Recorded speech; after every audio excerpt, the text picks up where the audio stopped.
Hey, good morning. This is Coach Pat, and I want to talk about today when we really face disappointment in our lives, when we've really gone for something and it just didn't work out the way we wanted.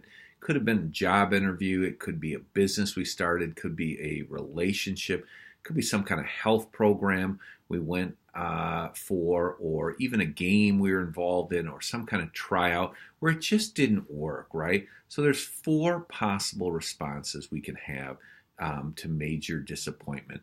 And the best response is facing it, right? Saying, wow, you know what? I am disappointed.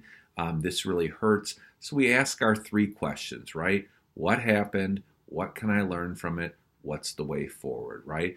And that's awesome. If we do that, we face it, that gives us the best chance of moving through it. Unfortunately, there's three other responses, and I would challenge you to think about as I describe these responses, which one of these three is your Achilles heel? Okay, so sometimes when we face disappointment, we can deny and say, you know what, it wasn't that big a deal. I didn't really want that job anyway. It's like, well, you did want that job. That's why you applied. You did want to be on that team. That's why you trained all summer. You did want to be in that relationship. That's why you dated for 2 years. When we deny things, the issue becomes we never process it through. And then it just stays there. And what happens is long term, we have fear of getting hurt again. Okay, so denial is something that just keeps us stuck in neutral. The second response that some people have is to disappointments. They become angry.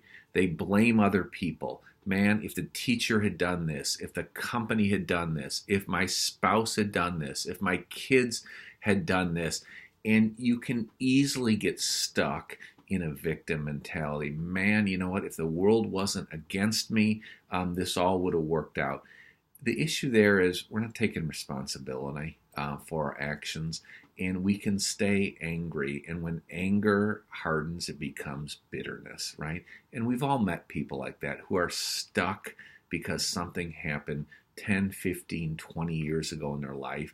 And it's sad, right? It might as well be the day after that event because they're stuck there. So letting go of that anger, taking responsibility for what's my part, and then working through it.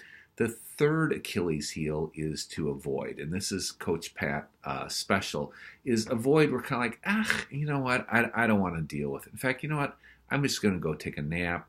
I'm going to go take a vacation. You know what? Let's buy a new house.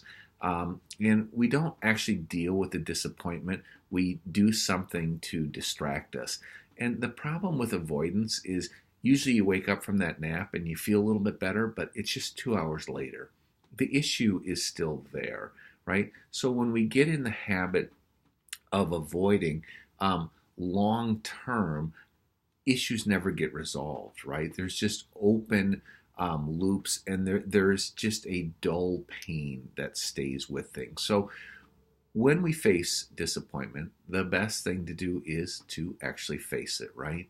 And say, you know what, this does hurt. I did invest a lot into this, and it didn't go the way I wanted. And that's okay, right? And we ask our questions. What happened? What can I learn from it? Okay, what's the way forward? Um, just challenge us to really think about that um, and work through our disappointments and come all the way through to success. Thanks.